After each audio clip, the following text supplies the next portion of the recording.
Isso é muito direcionado ao Brasil do Alexandre de Moraes. É uma surpresa enorme, quase que uma surpresa enorme, que a imprensa brasileira não tenha relatado isso. O governo americano está emitindo um alerta violento aqui. Entendam, isso é uma declaração de guerra. Olavo Edu Carvalho, melhor canal de corte do YouTube. Fala pessoal, se você curte o meu conteúdo, saiba que ele só continua porque tem gente que apoia. E você pode fazer o mesmo com um pouco mais de $5 por mês. Simples, entre em www.paulofigueiredoshow.com/apoie e use o cupom da descrição e tá pronto. Desde já, meu obrigado. Bom, vamos começar a falar.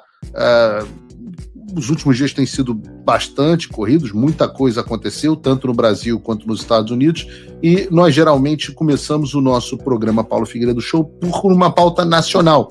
Mas hoje eu vou dar uma bagunçada no coreto, vou inverter, começando falando do que aconteceu aqui fora, porque isso tem enormes repercussões para o que está acontecendo aí dentro, e eu acho que a imprensa não deu a devida atenção ao que vem acontecendo, porque eu venho avisando há muito tempo que o comportamento do Supremo Tribunal Federal, do governo brasileiro, do governo Lula, e do próprio Congresso brasileiro, em relação às empresas de tecnologia americanas, colocaria o Brasil em uma rota de colisão com os Estados Unidos.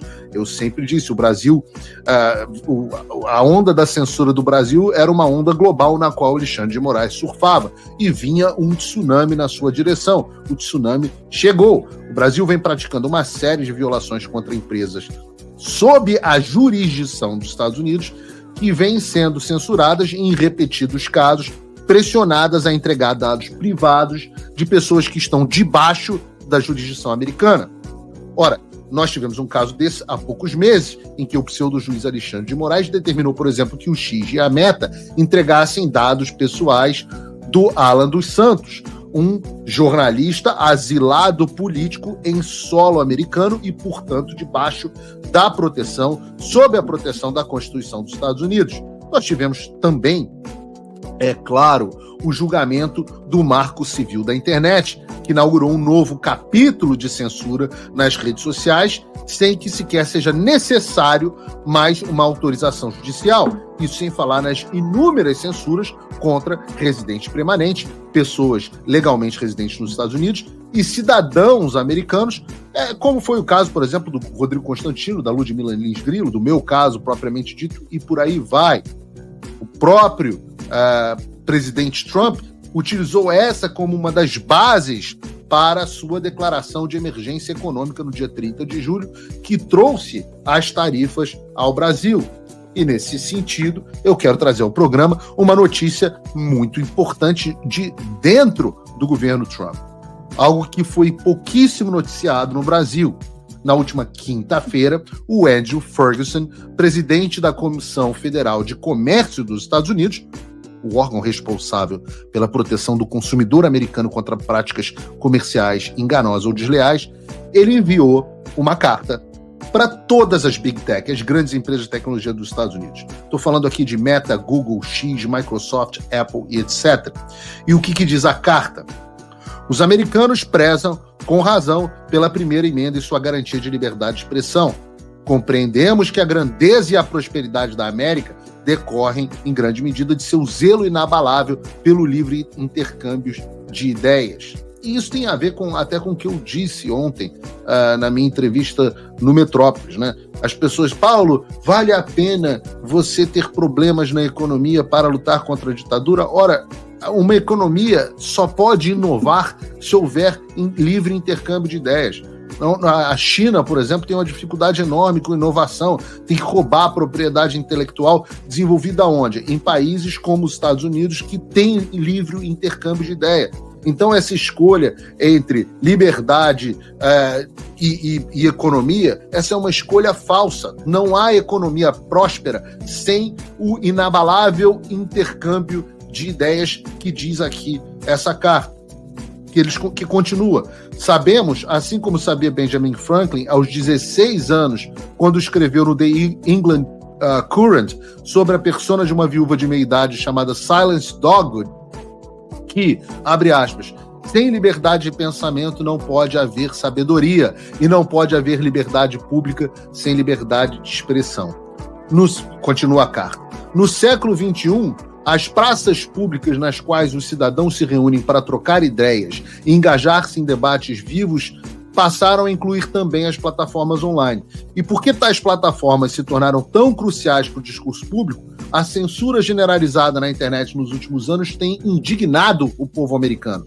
Não apenas cidadãos foram censurados e expulsos dessas plataformas por expressarem opiniões e crenças que não eram compartilhadas por uma pequena elite do Vale do Silício, mas a administração anterior atuou ativamente para incentivar tal censura. E aqui vale uma explicação. Enquanto no Brasil o grande promotor da censura era o TSE, a ponto das empresas de tecnologia se chocarem, boa parte da censura ocorreu por conta e vontade das próprias empresas de tecnologia. Nos Estados Unidos, em vez de ordens do Alexandre de Moraes, você tinha pressão de bastidores da administração Trump. Mas é o mesmo fenômeno global. Ora, lembre-se, veio das próprias plataformas de rede social, em 2017, 2018, começarem a mudar os seus termos de serviço para incluírem discurso de ódio, desinformação, esses termos que depois acabaram incorporados pelo TSE. Então é a isso que o FTC está respondendo aqui. É a isso que ele está dizendo, olha, redes sociais durante muito tempo vocês censuraram porque vocês não gostavam das ideias da população. Isso precisa acabar. E eles continuam. O presidente Trump pôs fim de maneira célere à instrumentalização do governo federal contra americanos e suas liberdades. Mas governos estrangeiros, prestem atenção nessa parte, porque vocês acham que eu estou falando de uma pauta americana, mas tcharam! Na verdade eu não estou falando de uma pauta brasileira, porque vejam este trecho. Fala, amigos do canal. Tá gostando desse vídeo? Então não esqueça de deixar o like, comente quanto quiser e compartilhe com seus amigos e inimigos por um Brasil melhor e mais justo. Inscreva-se no canal e nos ajude a chegar a 1 milhão de inscritos. Não saia daí que o melhor desse vídeo ainda está por vir. Melhor canal de corte do YouTube. Eu acho admirável que isso tenha sido tão pouco explorado no Brasil. Vejam, mas governos estrangeiros representam ameaças emergentes e contínuas ao livre intercâmbio de ideias.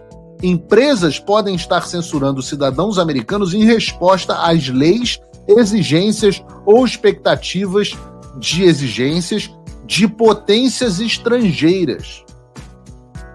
O que estão dizendo aqui? Ora, americanos têm acabado sofrendo censura por conta de legislações de outros países.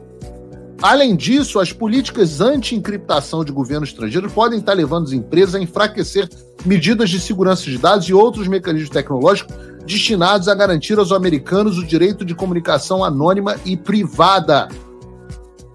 Especificamente, tem ocorrido inúmeras tentativas recentes de governos estrangeiros de pressionar a sua empresa a censurar conteúdos ou a degradar a segurança de seus usuários de seus serviços.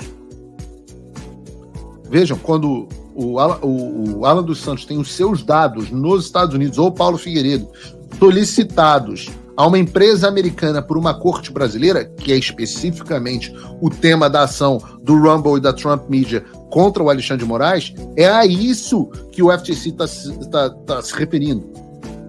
Eles dizem, estou preocupado que essas ações de potências estrangeiras para impor censura e enfraquecer a criptografia de ponta a ponta corroam a liberdade dos americanos e os submetam a inúmeros males, tais como a vigilância por governos estrangeiros. Alô, Alexandre? E o aumento do risco de roubo de identidade e fraude.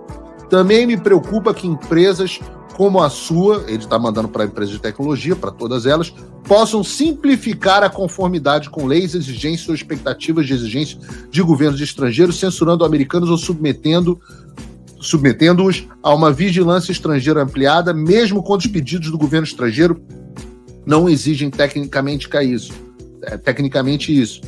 Com efeito, Governos estrangeiros que buscam limitar a liberdade de expressão ou enfraquecer a segurança de dados nos Estados Unidos podem contar com o fato de que as empresas têm um incentivo de simplificar suas operações e medidas de conformidade legal, aplicando políticas uniformes em todas as jurisdições. O que ele está dizendo aqui de forma em bom português? O que ele diz é o seguinte: muitas vezes é impossível você criar uma regra em termos de algoritmo, em termos de transparência, em termos de encriptação para todos os países do mundo.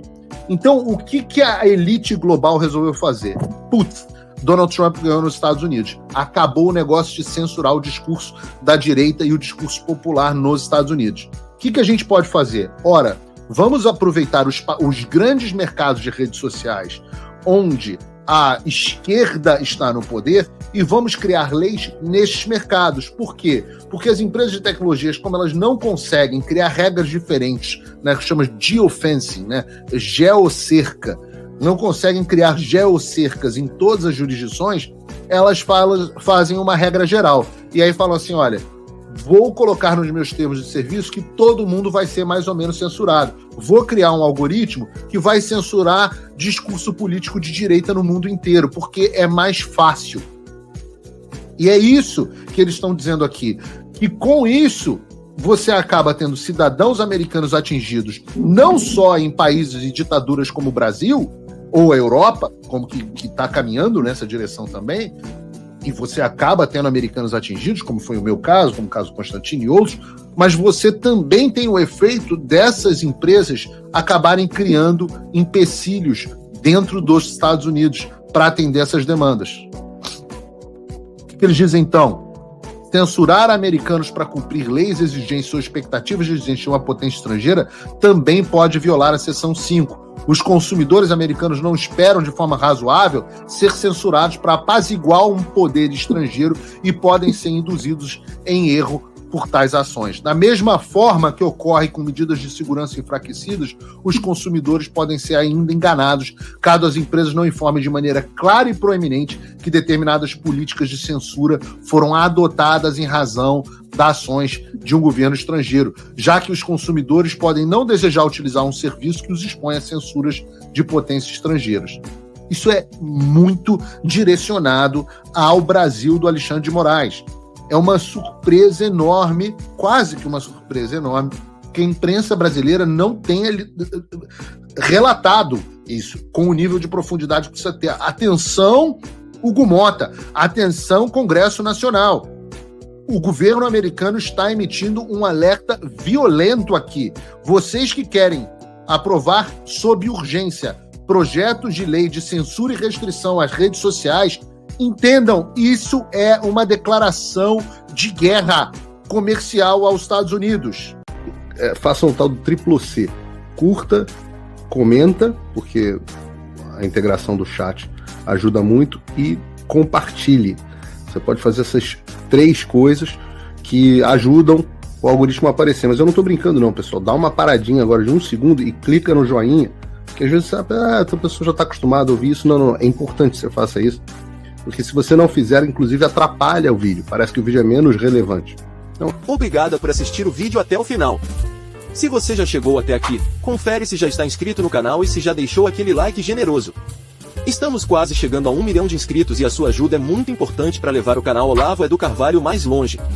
Até o próximo vídeo, meus amigos. E neste momento é muito fácil aos defensores do plano alegar isso é uma teoria da conspiração.